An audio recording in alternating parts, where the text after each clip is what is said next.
যোৱা কেইটামান দিনত আমি বিদেশী নাগৰিকক পুছবেক এই প্ৰচেষ্টা আমি আৰম্ভ কৰিছিলোঁ আৰু এতিয়া আমাৰ ৰাজ্যত যোৱা কেইটামান মাহৰ ভিতৰতে আমি প্ৰায় 2000 ব্যক্তিক সীমান্তত তেওঁলোকক চিনাক্ত কৰি আমি পুছবেক কৰিবলৈ সক্ষম হৈছোঁ আৰু ইয়াৰ ফলত ডেফিনেটলি অসমত নতুনকৈ অহা বিদেশী নাগৰিকৰ সংখ্যা দ্ৰুতগতিত কমি যাব আৰু এতিয়া ৰাজ্যত আৰু এটা আমি নতুন সিদ্ধান্ত লৈছোঁ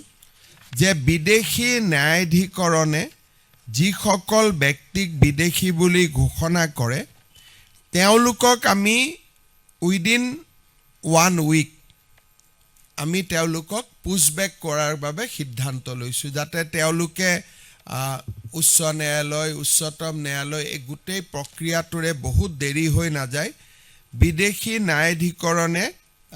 চিনাক্ত কৰাৰ লগে লগে তেওঁলোকক আমি পুছবেক কৰাৰ বাবে সিদ্ধান্ত লৈছোঁ আমাৰ ৰাজ্যত এই ব্যৱস্থা আৰম্ভ হোৱাৰ লগে লগে আমি ভাবোঁ যে ফৰেনাৰ্ছ বা বিদেশীৰ ওপৰত আমাৰ যিটো বহু দিনৰ পৰা এটা নন কম্প্ৰমাইজিং এটিচিউড লোৱাৰ প্ৰয়োজন আছিল সুপ্ৰিম কোৰ্টৰ ৰায়দানৰ পিছত আৰু সুপ্ৰিম কোৰ্টে আমাৰ ৰাজ্যৰ ইলিগেল ইমিগ্ৰেণ্ট এক্সপালশ্যন এক্টখনক আভেল কৰি দিয়াৰ লগে লগে এতিয়া আমি ইলিগেল ইমিগ্ৰেণ্টসকলক পুছবেক কৰা আমি এটা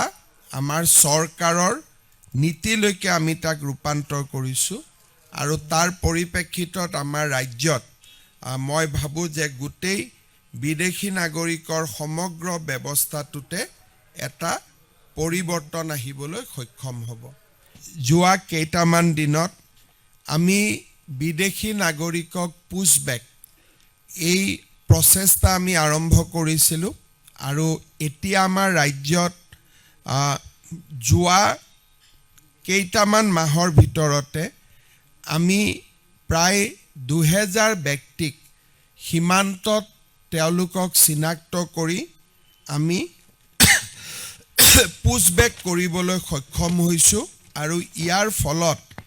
ডেফিনেটলি অসমত নতুনকৈ অহা বিদেশী নাগৰিকৰ সংখ্যা দ্ৰুতগতিত কমি যাব আৰু এতিয়া ৰাজ্যত আৰু এটা আমি নতুন সিদ্ধান্ত লৈছোঁ যে বিদেশী ন্যায়াধিকৰণে যিসকল ব্যক্তিক বিদেশী বুলি ঘোষণা কৰে